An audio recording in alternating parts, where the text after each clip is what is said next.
Listen! Hello and welcome to NVC, IGN's Nintendo podcast. This week we will be talking about Pikmin 3 Deluxe, Hyrule Warriors, Age of Calamity, Monster Hunter, of course, and the lack of Nintendo voice chat on Nintendo Switch, which we have talked about before, but this time we got your opinions, so look forward to that. I'm your host, Casey DeFreitas, and this week I am joined by Per Schneider. Good day. Tom Marks. Hello. And Zach Ryan. Top of the morning to each and every one of you. Wow. Good morning, everyone. Good morning to you. Yeah. Yes, we are now recording on Thursdays, so we never have to scramble to cover a Thursday morning announcement ever again. Yay. We did it.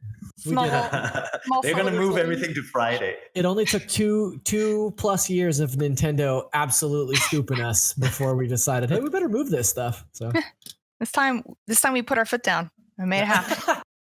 So great. But yeah, let's get started. I guess the biggest news is that we got to see a 45-minute long presentation on Pikmin 3 Deluxe and a, I think, 25-minute presentation of Hyrule Warriors, Age of Calamity. And they were both Treehouse presentations. So it was basically gameplay with people talking about said gameplay. Let's talk about Pikmin 3 because that demo is available now. And also Tom and Per have been playing.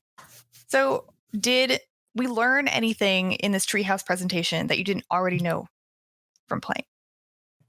We learned about the ultra spicy limit, the ultra spicy difficulty mode, and how it's going to limit 60. Like you can only have 60 Pikmin in the field at a time, which is kind of interesting. Like I don't know if that's the type of difficulty increase I would want because I like having lots of Pikmin following me, but it's an interesting thing to hear about. But yeah, Ultra spicy. not only a great difficulty mode, but a wonderful flavor as well. Oh. I completely disagree with that, but their own. But we did get to see first-person photo mode shown off, and we also got to see that whenever you encounter a new creature, it gets an entry in the Piclopedia, which is new, at least for Pikmin 3. And there are new levels with Olimar and Louis, which we saw the split screen. This was announced with the announcement of Pikmin 3 Deluxe, and now we just got to see it in action. Like I said, the demo is out now, but I didn't mention that save from the demo will transfer over to the full game. And also completing also gives immediate access to the ultra spicy difficulty mode in the full game, which Tom just mentioned. Yeah. Yeah, Good stuff. And I'm going to be on the review for this one, so I've been playing it a little bit more than what the demo has as well.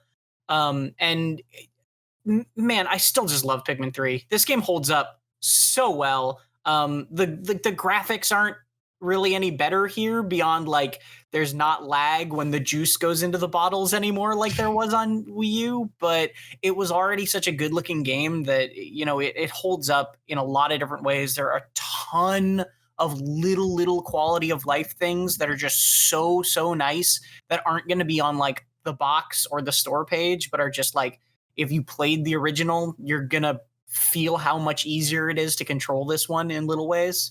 Yeah. The juice lag removal obviously is the top selling point. It's going to be on the back of the box too. I saw that and got very excited. Okay.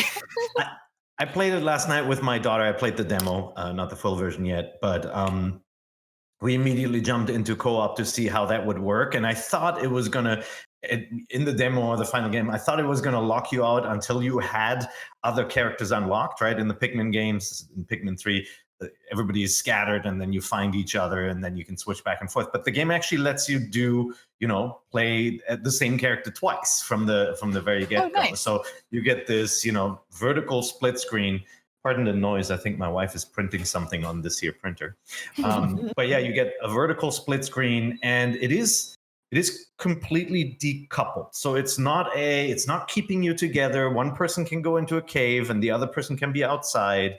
You can toss Pikmin to the one player and the other, and you obviously split the max amount of Pikmin between the two. But it worked really well. It ran well, and it was just kind of fun to be doing these tasks separately. Now, I don't know how that impacts the difficulty of that game, because obviously you can get way more done. Like I was battling a boss and my daughter was like bringing strawberries back. So we'll see how that impacts the game, but it works like a cinch. And then I play with a Pro controller, and it has two different gyro modes. So it has one that is more like a pointer, where you move around your target on the screen, and the other one is more directional with like slight tilt to adjust. But I felt like the regular controls with the lock-on feature worked just fine. So that's how I played it on the Wii U as well. So I was instantly into it. It's great, man. That was my biggest question. I love that game. That was my biggest question, is what the deal with the touchscreen integration was. And like they handled that pretty well with Super Mario Galaxy, you know, with the pointer. So I figured it would be sort of a similar situation. Yeah. And you can do Joy-Con separately and sideways and all of that. And they're pretty smart in how they describe it. And it has reversible camera mode. So, you know, for everybody who was upset about the Mario collection, it sounds like Nintendo is adding some of that feature stuff. Oh, nice. Yeah, the funny thing about Pikmin to me is that Pikmin has now been on 4 consoles, right? With this, it's stretched across 4 different Nintendo systems, 5 if you count the 3DS, but we don't. And the funny thing about it is that it has never really been quite at home control wise on any of them, right? Like the Wii U, like the Wii Mote is like not a much, it's a good way to play it, but like it's got sacrifices in other ways. The gamepad I really liked, but also then you have to like hold the gamepad with one hand and write with the other, and are sometimes using buttons. Like this game really has always had little control issues. So that's still sort of here, but the options, they give you a lot of options, and the options that they give you feel really good, and the lock-on feels really good. And some of the quality of life things I was mentioning that just make things easier and quicker to control are like really little things. Like I'm getting into the nitty-gritty here, but like when you disband, when you do the whistle to dismiss the people, or to dismiss the Pikmin and let them out of your party, Pikmin are people too. That's fine. You keep whatever color of Pikmin you have selected at that time. And so if you do like a double dismiss, they'll all go away. But if you just want red guys because you're going into a fire area, you can just select red guys and then dismiss once and just immediately start moving. Rather than in Pikmin 3 originally, what you had to do was dismiss everybody and then sort of like carefully only whistle on the color you wanted.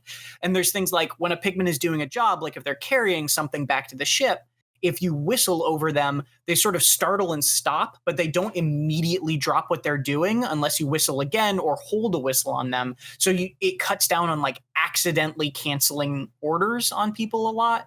And like if there's stragglers next to Pikmin doing things, then you can just kind of quickly grab the stragglers without screwing up the Pikmin doing things. So it's like a ton of little things that are just so like make just quality of life changes that just make everything like less frustrating. It smooths all that stuff out in a really smart way.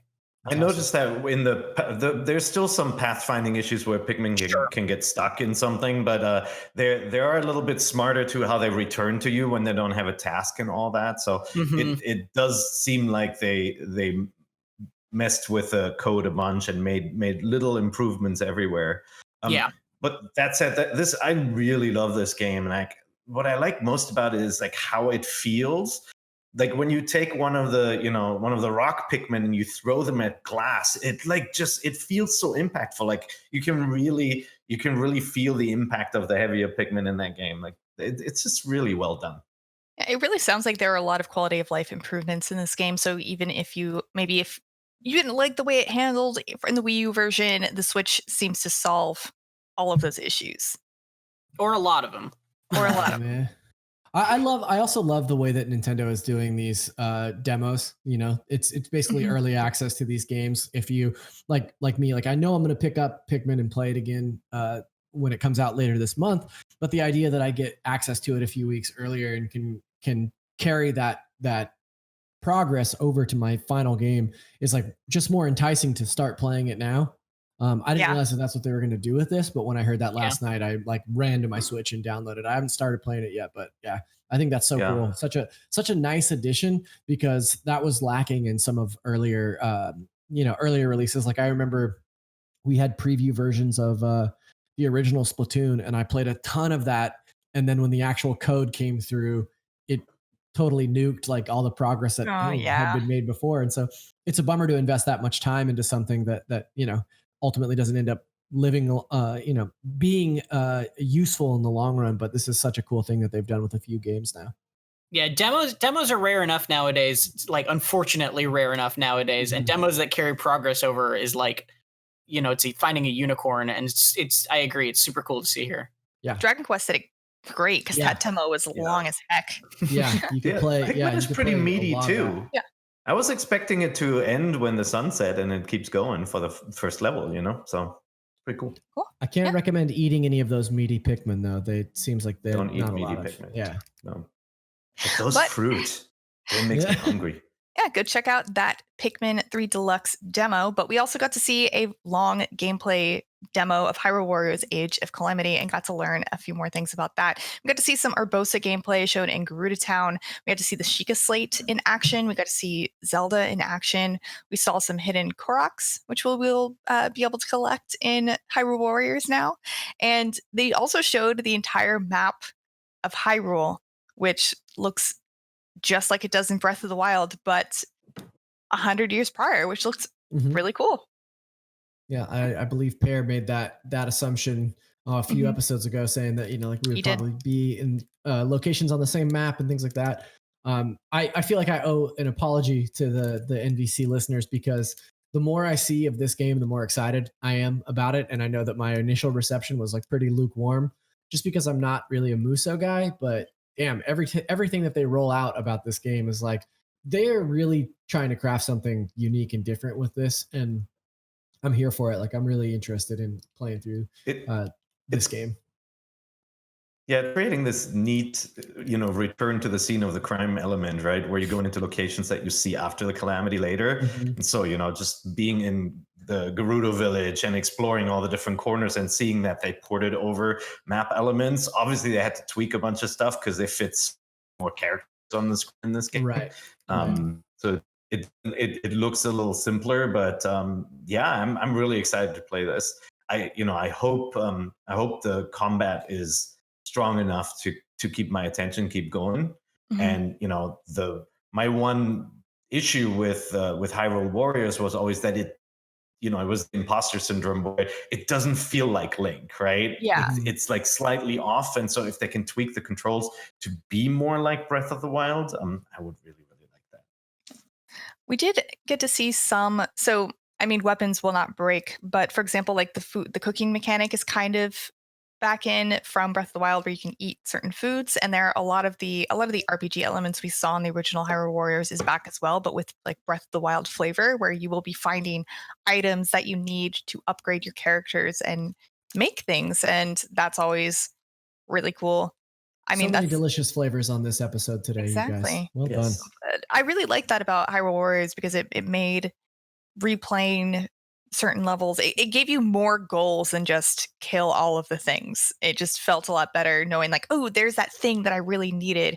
But that's the sense of accomplishment I get from a lot of my other favorite games. So I really appreciated that in Hyrule Warriors as well. And you get to see a lot of the costumes and clothing from the original Breath of the Wild are returning as well. And we did get to see a glimpse of the Molduga, which was in the Gerudo Desert in Breath of the Wild area. But they cut it off before we saw what it did, but everyone looked scared. So.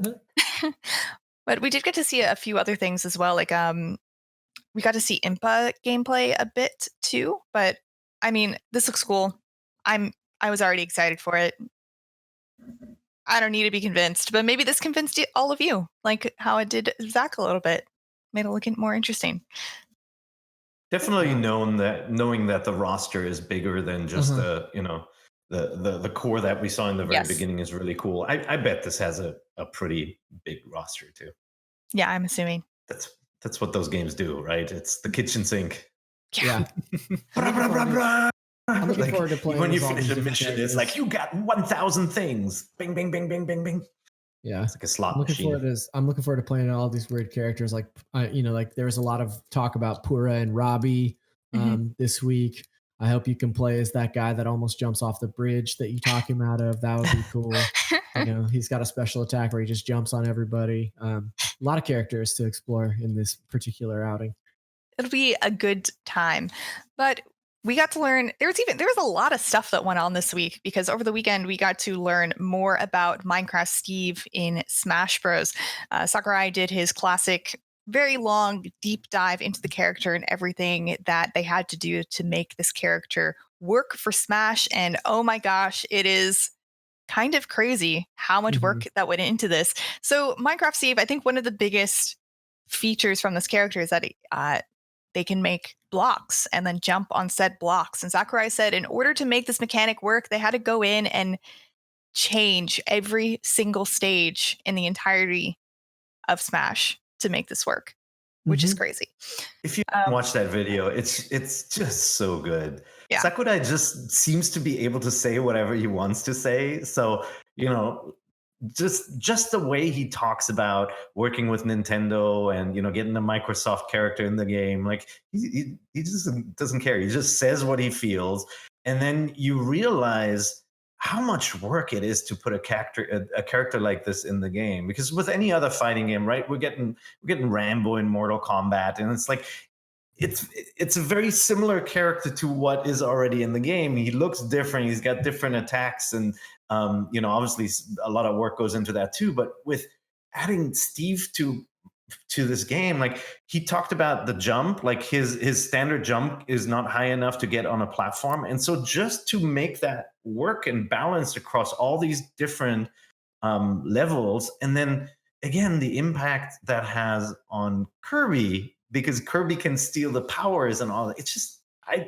I'm really impressed. Like the amount of custom gameplay you get out of some of these characters is just like there's no other fighting game that does this. Yeah, like there's over 100 levels in this game already, and they had to go back to every single one and be like, okay, so this section of the ground is wood, and this section of the ground is iron, but this section of the ground is dirt. Like that's nuts. That is, I love that. Insanity. Yeah, you're on the Great Fox and you can only get metal. Right. It's so good. That's really clever.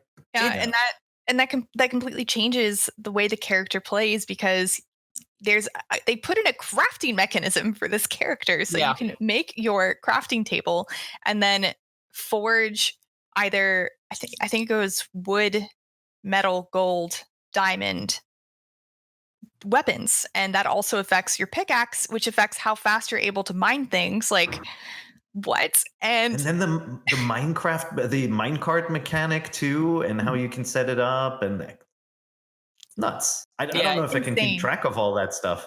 The minecart, you have to have iron and wood to make tracks, but then if you have iron, wood, gold, and redstone, you can make boosted tracks, which are different. It's like, it's nuts. It's nuts. And it's also nuts because, and we've talked about this before, about how good Sakurai and kind of that whole team are at like really capturing the essence and really leaning into the essence of a character. But like as a longtime Minecraft player, I recognize so much of that from the actual game, right? Yeah. All of those crafting recipes, if you play Minecraft, you already know what you need for boosted rail, right? Like that is, and it's probably going to be unintuitive for somebody who's never had it or never played it. But for the people that matters to, that they just nail it. Yeah, and I think it's really interesting that, I'm sorry, Casey, go ahead. No, go on. I was just gonna say, I think it's really interesting that like Sakurai specifically has devoted so much time to understanding what Minecraft is to make that translate to this particular game. Like I think that the most interesting thing about, and like I'm not a Minecraft guy, I've never played more than a few minutes of it. So to me, this announcement was kind of like, oh, that's cool for people that are into it. But I think the thing about all these characters that's so awesome is that, Minecraft Steve could very easily have been like, okay, here's a block and a pickaxe and some zombies. But like, they really went out of their way to make something unique and customizable, right? Like, or not customizable, but like really reflective of what that game is inside this other game. And I think that that's true with almost all of the fighters that have been added since launch, which just goes a really long way to make Smash such a special and unique game to fans of Smash and fans outside of that as well. Yeah. And let me correct myself real quick. The order of power is wood, stone, iron, gold, and diamond. However, gold is actually really, what's the word? It's not durable. It will break faster, but you can attack faster with the like gold. Yeah, exactly. So it doesn't just incrementally get better. It actually reflects those words attributes from Minecraft. But also like everyone who's in the competitive community might be like the randomness of having to rely on the stage kind of sucks, but they thought about that too. So if you play any stage in Omega or Battlefield mode, there is a particular sequence in which you will mine, and you'll be able to access all of the different things. So you won't have to rely on the stage to get your materials, which I thought had a lot of foresight in it as well, which is very cool. But yeah. Look, I know there are people who are expecting grand crossover characters like Master Chief, or there's still some people hoping for Waluigi, and so they're disappointed when Steve gets announced because they've never played Minecraft, and Steve is not. When you watch him fight, he's got a little T-Rex axe attack, right, with the little arms, and like it may not look fun, but just to me, first of all, this is one of the biggest gaming franchises on the planet. Like right next to Fortnite, Minecraft's even bigger. It's all the way up there with something like Tetris. And so notability-wise, this is as big as it gets. But then I just love the concept. Like when you just see Steve putting down blocks and going around the edge of the screen, and like just thinking about like the amount of work that had to go into balancing that, and somehow not breaking Smash. I was just really happy with that announcement. It's very cool. We also get to see some new Mii fighters and amiibo. So Creeper, Pig, and Diamond Armor from Minecraft, the Tower of Daruga's Gil, Bomberman, Travis from No More Heroes. And we also got to learn that some more amiibo are coming, but not until I think fall of next year. Am I right, Pear? Banjo, Terry, and Violet? I just got this set the other day. I haven't taken them out yet. Ooh, Joker. Give me those ones. Yeah. Send those ones to me. Joker looks really good. Looking cool, Joker. Awesome. Yeah. No, they're really nice. But obviously they're not selling as well anymore as they used to, and so Nintendo is doling them out very slowly. But Banjo-Kazooie, the amiibo looks freaking awesome. Can't wait. That little jiggy that he's stepping on is a very nice touch. What a nice touch! It's a really, really good one. Yeah.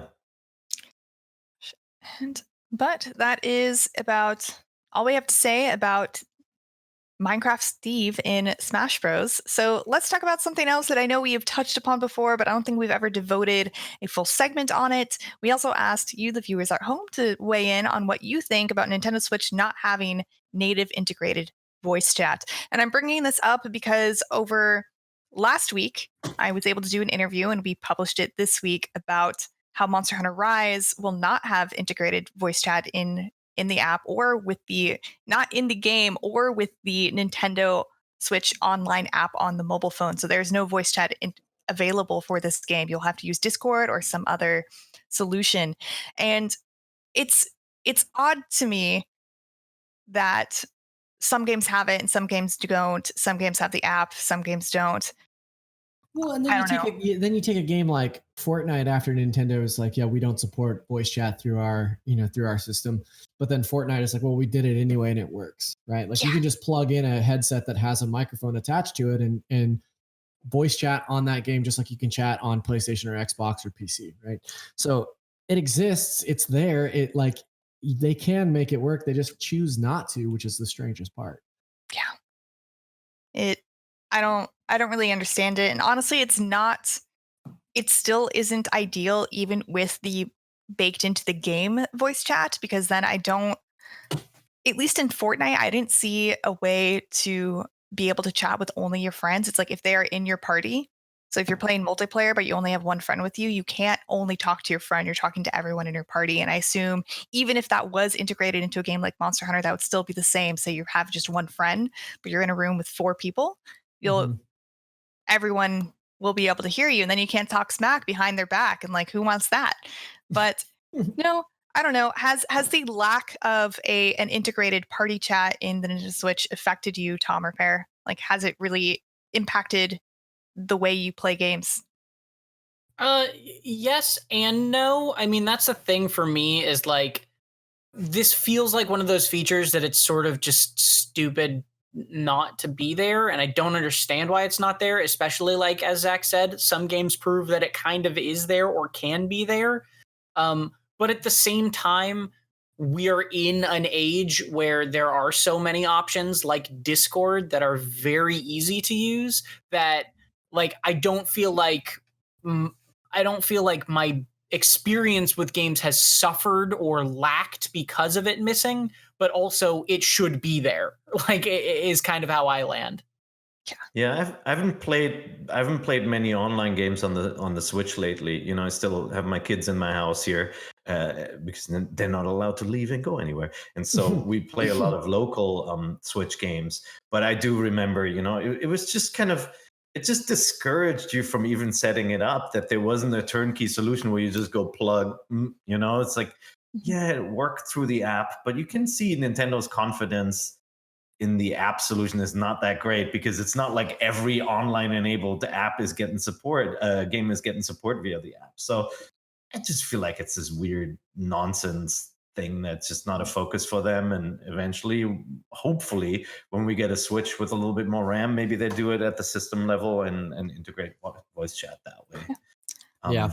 It is weird and silly that in this day and age, we just don't have that. Well, it's so funny to me too, because one of my earliest memories of using voice chat in a video game, kitty cat. One of my earliest memories of using voice chat in a game that kind of blew my mind, at least, because I probably used it before this and just don't remember as much, was like, I think it was like Pokemon Sun and Moon. It was one of the Pokemons, or maybe it was X and Y. It was a France one, I think. I can't remember which one. That would be X and Y. X and Y, thank you. Yeah. And like Pokemon X and Y, with like when I was like trading with my brother while he was in LA, and we used voice chat through the DS, and I was like, this is magic, right? And that was I remember that very clearly, that feeling of being like, this is so cool. And then now, like, new Nintendo games have worse voice chat than that did. Yeah, it's weird. And you know, I have to be honest, I guess it doesn't really, it affects the lack of integrated party chat on the Nintendo Switch affects my choice making. So if it is a multiplayer game, I will choose to play it on the PS4 over the Nintendo Switch because of that reason, even if there's crossplay. Just because, I mean, PlayStation Party Chat is just so easy. You see a friend has a chat, you hop in, then you're chatting, even if you're playing different games. And I think Christopher, who submitted a Yap, has a very similar sentiment about that. I don't think I feel as passionate as he does, but warning, before we play this, you might want to turn your headphones down a little bit. Let's hear what Christopher has to say.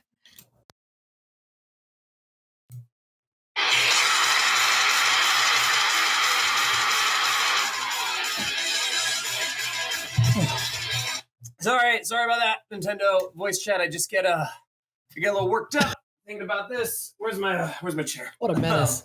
What's good, Nintendo voice chat? Christopher Trindade back again. I brought this up a couple of yaps ago. It is crazy that Nintendo doesn't have integrated voice chat. Like my friends and I won't even play the same game. Sometimes on PS4, we'll just hop into a party chat, catch up, and play our own games. And especially now during COVID, when the only safe way to connect is online, it's egregious that it's not easier on the Switch. Yep. Well said. Kind of where I was going with that. I have very fond memories of playing Skyrim on the Xbox and chatting with friends who were also playing Skyrim. Yeah. And we're all, you know, you can't play that game together, obviously. We're all in different corners of the map, but you go quiet when you have a cutscene and then you talk to people and I'm like, bear is after me, right? Like it's fun to have that communal experience that may not be tied into the actual gameplay. And you've seen, you know, he brings up the whole coronavirus situation, like the Travis Scott concert on Fortnite was a giant deal where people didn't shoot each other and didn't play in Fortnite. They were just hanging out and enjoying a concert together. Right. Animal Crossing hit that same vibe. And so I mean, nice. When I was playing a lot of Animal Crossing, I ended up spending a lot of time on Discord just talking to friends, you know, that we were all playing together and coordinating, you know, who's coming to what island, etc. But it was sort of baffling that, like, in a game that is so specifically engineered for multiplayer, that there wasn't an easy option natively on the system to pop in and have those kind of conversations, those kind of chats.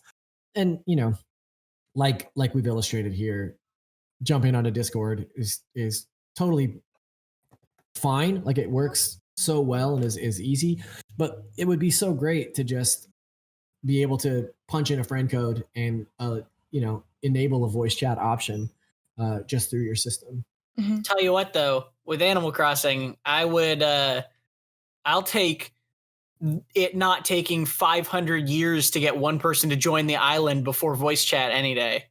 Like, okay. that game maybe other issues. But if you could chat while you wait for the airplane plane to arrive, wouldn't that be nice? That's optimistic, Pear.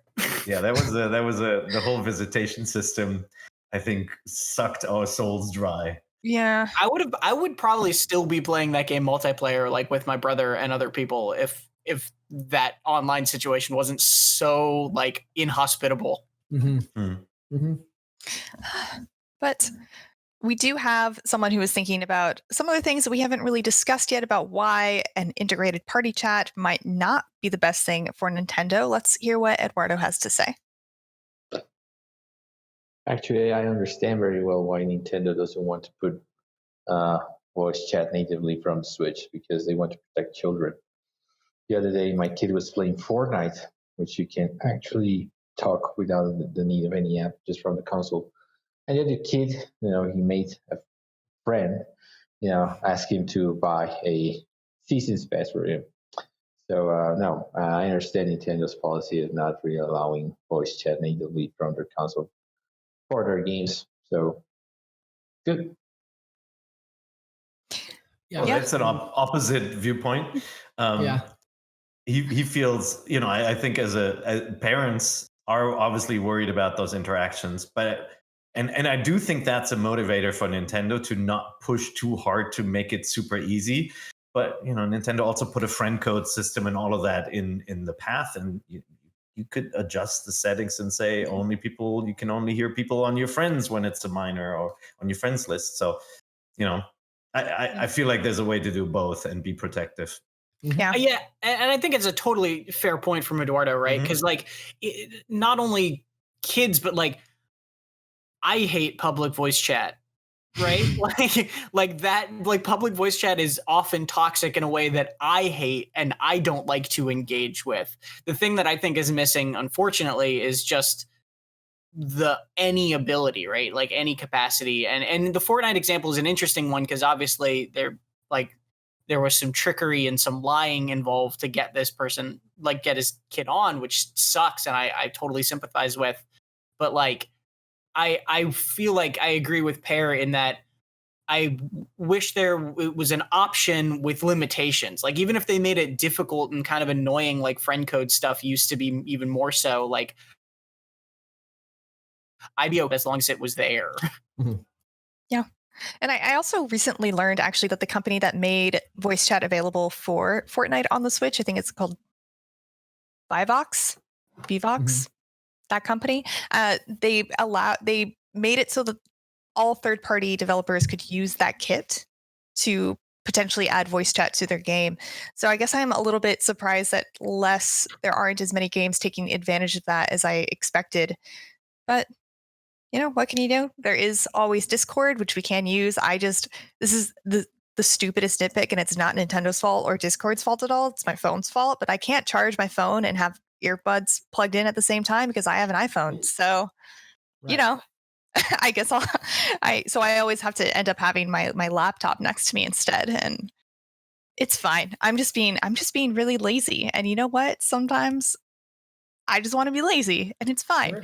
But yeah, we were just talking about how the lack of integrated voice chat on Nintendo Switch affects us and maybe doesn't, and what we would like to see in the future.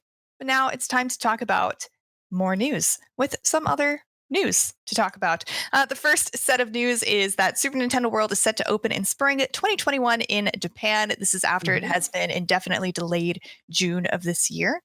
I know that a writer at Kotaku guessed April because that is when Japan is considering allowing tourists back into the country. I'm But pretty excited. I'm pretty excited for this news because Pear has already told me that I could go and cover the opening for IGN. So I'll be there on day one. Thank you, Pear, for that. That was very nice of you to volunteer to send me. yeah, Please actually, look he forward- said that the Please look entire forward to my preview when that park opens. Thank you, Pear. Might be a different pair. no, Pear said that the entire NVC voice chat cast can go say and that, in fact. record an episode live from Super Mario World. He texted. That's weird. he I don't texted remember us this. This must be in the Schneider cut. all. Yeah, that's- Boo. Mhm. That Thank you. was Thank you. But hey, I've been even saving that one for the right moment for a long time. I so want to go. Every picture, every spy photo I see, even just the food items that they have, man, it that looks looks so fun. good. And yeah, speaking of food items, the Mario Cafe and store is actually opening before that theme park in the Hollywood Boulevard area later this month. And we'll have merchandise and food, and it's all themed around Nintendo. Looks real cool. I want But to we'll go. see. I would take any sort of grand opening date with a grain of salt. So don't plan your Japan trip right now. No. My daughter goes to a Japanese university, as I've mentioned, and she's still here. We just got her a re-entry permit, but the hoops you have to jump through, even as somebody who has a residence card, just to get back into the country, she has to stay at a hotel at the airport for 14 days Oh my god. before she can Whoa. go back to her dorm and all of that. So I'm not gonna get into policy here, but like, good. Like that's probably Yeah. for Well, the best. but Yeah. but don't. What I'm saying is don't plan on being there for an April opening quite yet. Give it some time because the number of cases in Japan has been on the rise as well as they've relaxed things. And having lived in Japan, I can tell you, people there take the spread of disease very seriously. Like everybody masks up when they even feel a tickle in their throat, right? Like they're very, very protective because cities like Tokyo are so crowded. That metropolitan area is like 30 million people. Right. And so they're going to be very careful, and I'd be surprised if they're going to open in April. Yeah. Yes, we will see. But we also got to learn some things this week about Monster Hunter Rise from the interview that I mentioned earlier. But I want to focus on this show just on the things that are particular to Nintendo Switch fans. And I think one of those things is that they are changing icons and changing the HUD for Monster Hunter to better suit the Nintendo Switch's small screen. We're really happy to hear that because a lot of other games don't. It's very obvious they don't really seem to take that into account. But Monster Hunter Rise is, for example, they're changing some of the icons to look drastically different from other icons. So you can kind of just look at them at a glance. They're making the different bars that you look up at the top left, like your health, stamina, sharpness, all of that, like very bright, obvious colors. So you can kind of just get everything at a glance, even on that small screen, which I do appreciate. And there is That's great another. news. Yeah, Well, it is good. I had a quick question about that. Mhm. Because isn't Monster Hunter, like, doesn't that series come a lot from the DS and the 3DS? So, like, Mhm. isn't it already very used to being on a small screen? Like, I was interested to hear that Yeah, that was like a thing in their mind. That's what I thought too, because like those games gained popularity originally on the PSP, right? Like that was the first big Yeah. boon for Monster Hunter. So like, why the change now? Like, I'm cool with it. I'm Mhm. obviously happy they're doing it. I was just like, oh wow, like I thought that they were maybe did they drastically change stuff for World and now they're kind of like scaling back, or I don't know. I know. So another thing that we learned is that Monster Hunter Rise was actually being made in tandem largely while World was being made. So a lot of those quality of life kind of improvements went there, but they did have two totally different creators. I mean, Yasunori Ichinose was the one who made Monster Hunter Generations that have worked on previous portable Monster Hunter games that are made specifically to be portable, and this is the game that he was working on. Whereas I think I know Kaname Fujioka and Tsujimoto were working on World, but Ryozo Tsujimoto is also the producer for Rise. Anyway, he is used to making portable Monster Hunters, is what I'm saying. But I know with the 3DS, there were two screens to accommodate that. And honestly, like I never really had a problem looking at any of that on the PSP. But I was also thinking of another way of looking at it. Being colorblind and playing Monster Hunter with those icons is not fun because a lot of the icons look exactly the same with very slight color variations. So I think the changes, even if they didn't say this to me directly, I'm just looking at it how it is, like, oh, this will be easier for people with color blindness now with the icons being so different, which is cool. But I also wanted to mention, of course, we did learn there will not be integrated voice chat. And I mean, that is the way I played the original Monster Hunter. There was no voice chat. I played with people online. But I did notice in more recent Monster Hunters, like the one on the Wii U and Monster Hunter World, has a much smaller character limit to what you can type into the game. And I mean, I had a keyboard just to play Monster Hunter so I could like talk to people in chat. And you did. and the character limitation on the Wii U made it just I just didn't even want to bother, because I would have to put in so many separate messages to get out like one sentence, like saying, I want to fight this monster to get this material. I couldn't have that in one message. I don't know. It's a really small thing to complain about, but I can't like have conversations when your character limits are so small.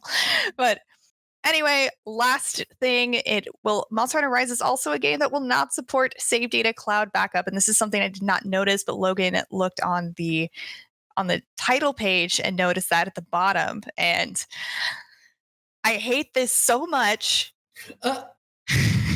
Like, so just as an example, my friend's PS4 just died and he did not have cloud save automatically on. So he lost 400 plus hours of his Monster Hunter World save. Yeah, I saw your tweet about that. That's such a bummer. He's not going to replay that. He might. I know how you Monster Hunter fans are. I don't know. And like, I obsessively upload my save for Monster Hunter World, and it just makes me nervous. But anyway, yeah, Monster Hunter Rise looks really cool. Oh yeah, and also it was not inspired by Breath of the Wild. Just throwing that out there. But yeah, that was interesting to hear. I mean, they say that, but like, has anybody else watched that trailer? I guess a lot of Breath of the Wild stuff going on in there. I guess they're saying they wanted to do this since they finished Generations, which came out in 2015, and there was already a lot of explorability and verticality introduced in Monster Hunter 4U, so they just kind of like expanded that. So there were hints of it happening in the past, so sure. I'm inclined to believe them, but also, yeah, I get what you're saying. Yeah. But anyway, last bit of news for this week. Need for Speed Hot Pursuit Remastered has been announced. It's coming out on Switch on November 13th, and everywhere else a week earlier on November 6th.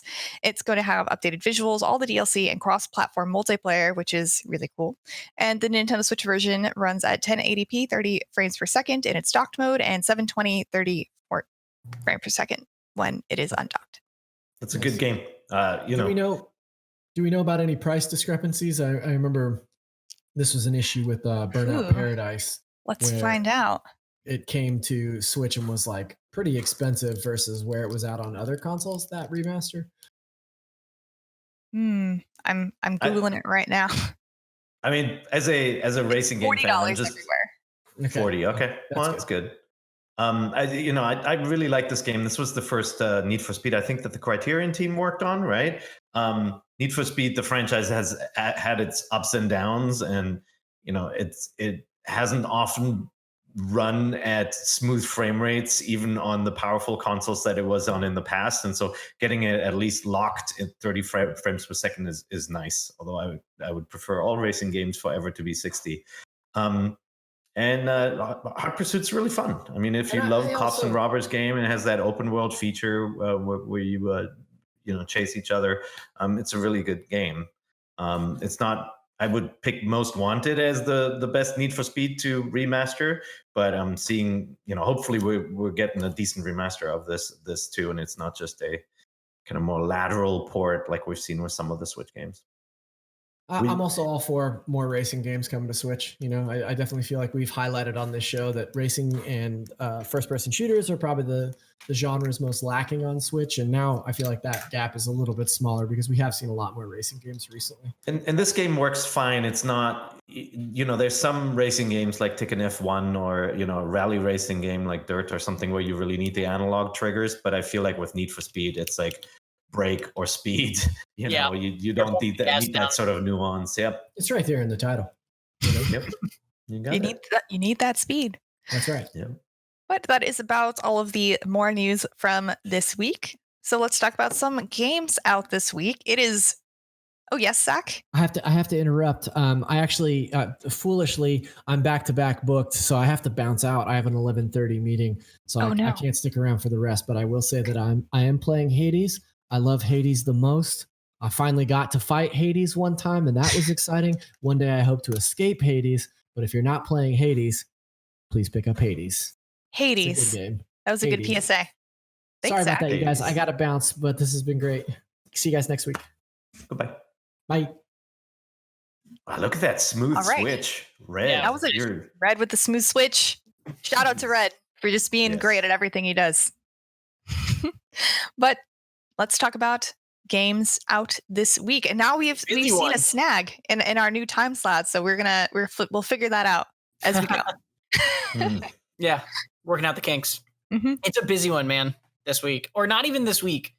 October 8th is like the indie next gen day. Like November 10th through 12th is like the big time of this season, but like today is the huge day for indie games and smaller games. Man, I don't even know. I guess I'll start at the top. Like run through some? I can just run through some. Yeah, go for it, Tom. Tom games. Okay, basically. Okay, really quick. So Ikenfell, I'm not sure how to pronounce it, is this very cool pixel art turn-based kind of strategy on a grid RPG. It reminds me a lot of the Mario and Luigi RPGs. So if you're a fan of those games, I'd definitely check it out. That is a Humble Games published game. So disclosure there that they are owned by the same parent company as IGN, but doesn't influence our decision to cover it at all. I've been excited for Ikenfell for like 3 years before they were even published by Humble. So yeah, that's there. Falcon Age, I'll go over quick. Jonathan gave that an 8. It was a previously PlayStation and PlayStation VR exclusive game where it's like an action adventure game where you raise a bird. It's very cool. I'm actually was very much looking forward to this. I think it was originally a VR game and it looked really cool. Yeah. So playable not in VR as well, and it's a neat one for sure. There's a really cool smaller puzzle game that I love on Steam called Filament that's coming out, or that's just came out on Switch. A 3D stealth game where you play as like a mouth in sort of like a Redguard themed fantasy mice world called Ghost of a Tale. That's another one that's cool. Our own Joe Scribbles in the UK reviewed a game called I Am Dead. That's Annapurna's new game. That's basically a narrative light puzzle game where you're a ghost on an extremely English ghost on an island doing very English things and making very English jokes. It's a very cute game. Also from the developers of two of my other favorite games or favorite indie games in recent years, which is Wilmot's Warehouse and oh God, I'm forgetting the name of the other ones. Anyway, there was another one, but Wilmot's Warehouse was great. There's also this flight game where you are playing as a bird called Aery Sky Castle that's been getting some hype in the indie scene. Worth checking out there. And then also the Survivalists, which is the new survival co-op game from the Escapists developer, is finally about to come out or is going to be coming out on the 9th. And then last but not least, FIFA 21 Legacy Edition. Or is it the least? Last but probably least. Last but least. Let's go with that. Last but least. I put on my angry eyes. Yeah, FIFA 21 Legacy Edition is coming out this week for $50. But this is basically a PSA that it is literally the same game pretty much as FIFA 20, which was essentially the same game as FIFA 19. Like the gameplay on the store page, gameplay section literally says FIFA 21 Legacy Edition will feature the same gameplay innovation from FIFA 20 without any new development or significant enhancements, which is literally the same message they put on FIFA 20 about FIFA 19. So this is like basically a $50 roster update, and that's like pretty skeezy. I mean, props for being honest, but don't support. Like seriously, if you're a football fan, don't support this. This is awful. This is not the same as, re-releasing a Mario game from the GameCube on the Switch, where now you get access to something that would be harder to play. You can literally play FIFA 20, and it was also not a great, development effort for the Switch. No. Why didn't they just have DLC for the new roster? That's exactly what it should be, or it should be just say it's a new roster and guess what, guys? Great news. This great game is now $20, right? Right. Good game. It's But- not that. It's the same limited version with a new number on it. And I feel like despite the disclaimer that there's nothing new on it, it preys on people who don't pay attention, who don't research. It's, I don't know how many people are going to stores, but I imagine it's FIFA 21 is out. Let me get that. I love the last one. Like people not thinking twice about whether the developer would have done any new work on it. And in this case, the answer is no. That's awful. Yeah. You should be ashamed of yourself. Don't buy this. It's not good. Awful. So we just finished talking about all of the games out this week, including one that we highly recommend you do not get, which is FIFA 21. But the other games that we were talking about were Ikenfell, Falcon Age, Filament, Ghost of a Tale, I Am Dead, Aery Sky Castle, and The Survivalist. That is a whole bunch. I was trying to look for ones to cut from that list too, and those are all like cool games I would recommend you look at. So yeah, it's a busy week in terms of indies. But yeah, let's talk about what we are playing this week. Zach already told us about Hades, but Per, why don't we start with you? What else are you playing? Yeah, I started Hades too, but I'll let Tom talk more about it. I played a bunch of stuff. I was trying to catch up on releases. Obviously the Pikmin 3 demo came out, so I played a bunch of that. I played Fight Crab, which I got the physical edition sent to me, so I finally got to try that out, which is just a bonkers crab fighting game. And think of Godzilla, but it's all crabs and lobsters. And, you control your shears, your arms, whatever, separately with the different sticks. And you have to kind of like cut and hold your opponent. And it's just completely silly based on that video of the crab holding the knife. Remember that one? You can't actually hold a knife in this. And it's like a slow-paced game, and it succeeds the same way like all the like the Surgeon Simulator games succeed, where it's silly to watch and you can have a lot of fun with your friends because how cumbersome everything is, right? So it's not like Smash where it's like finely tuned controls. It's just silliness, and you get to see a lot of different crabs that you didn't know existed. I played some Kirby Fighters too. Did you guys play Kirby Fighters? Did you talk about that last week? I've been too busy to play it. Yeah, I watched my partner play it a little bit, and wow, this game looks like Smash, but for Kirby's. I was going to say it's Smash for babies. That's exactly it. Not to be mean, but it definitely is a kid's game. It's a slower paced take on a 4-player battle game like that. But I fired it up. I was like, oh, this is going to be, not challenging, and that's true. But it's actually really well made. It definitely is not the kind of quick development that I was expecting. It has polish. It's well made. It controls well. Kirby feels like Kirby. It has all these different the different forms that he can take, and cool bosses and all that. It's fun. Roguelite setup too. But I would say if you're a parent with a kid, you're gonna get something out of it. As a single player game, you might want to look for something a little bit more challenging if you're listening to the show. And then I played Mario Sunshine. That game, I love that game and I hate that game. Seriously, I have so many videos of dying on the pachinko level. And if you were wondering if it got fixed, no, it didn't get fixed. It is still an instant death level with questionable weirdo physics that just make you so mad. And yes, the infuriating the Yoshi levels where Yoshi falls into the water and dissipates after you've been trying to get across the boat for 15 minutes. It's still in there. So all the warts and mean levels are still in this game, but it's also such a joy to play. It's so much fun. Love that game. And then finally, as my last one is as part of the Super Famicom collection. Japan got one game that we didn't get in the US, and that's Fire Emblem Monsho no Nazo. And that game has never seen release in the West, even though to me, that's the game that got me into Fire Emblem. It's a 10 out of 10 for me.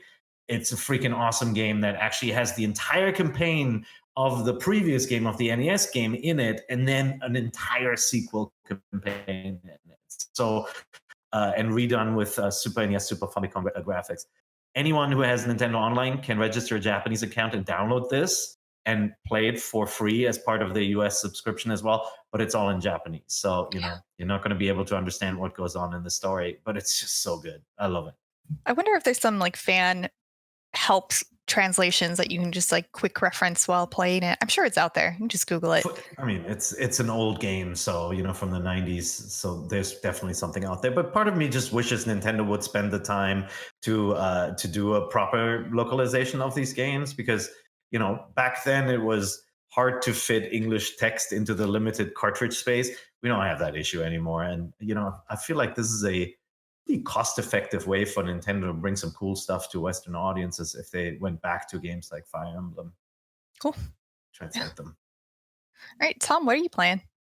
I've talked about most of it already. I've been playing Pikmin 3, which I'm excited to talk more about down the line, closer to release. Then I was playing Ikenfell still, a little bit on and off, which I really do want to shout out. It's a very fun little indie like RPG. It's got this cool sort of system where it's a turn-based RPG combat system, but on a grid, and all the moves have specific squares that they can hit enemies and your own. So you kind of have to like move into position to use certain spells in certain ways.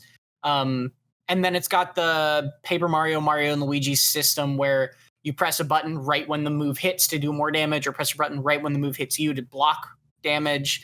And it's kind of very much emphasizes that in neat ways. So yeah, anybody who likes sort of like RPGs like that, I think it's worth checking out. And then I've been playing just a ton of Hades still on and off, because that game is so good. I rolled credits on it, got the actual like end of the story, quote unquote, recently, and just kept playing because it's very fun. Did you play the Switch version or the on PC? No, I've been playing on PC. I hear the Switch version has some performance-y sort of issues here and there. Yeah, I mean, I've no complaints about the way the game looks or feels so far. It's really enjoyable. Not my type of game, as you know, but totally fair.